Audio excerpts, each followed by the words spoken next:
کتاب کې مې دا مسله وکتله چې په هر نارینه زنانه باندې د پیغمبر علیه السلام څلور پشته پورې نسب یادول فرض دي. د پیغمبر علیه السلام نسب یادول فرض دي. نو عام خلکو نه که تپوس کې نو څه د پیغمبر علیه السلام نوم نه ورځي.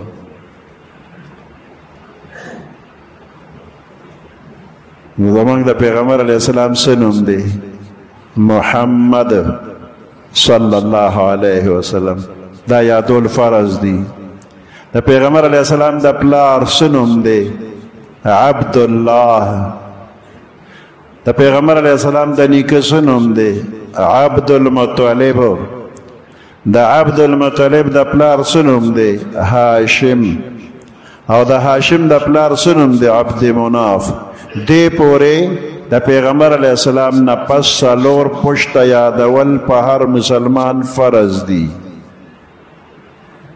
پته نه لګي چې چاله به ورځي او چاله به نه ورځي. نو نن دا یادول پکار دي. په خپله ټول یاد کې او زنانو نه چې تپوس وکړي خو هغوی له خو اړو معلومه نه دي.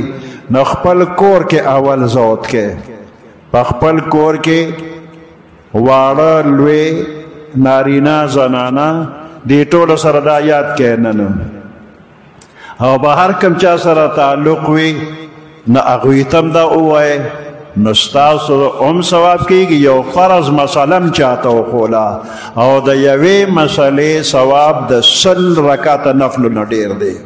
نو نن به ستاسو په دې یو مسله د 100 رکعته نفلو نه ډېر ثواب وشي او 100 رکعته ماسخوتنه پورې کولی نه شي.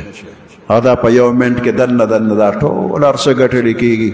نو نن بیا څو کسانو ته ووایې چې څو نم وسي په اول په خپله یاد کې محمد ابن عبدالله ابن عبد المطلب ابن هاشم ابن عبد مناف.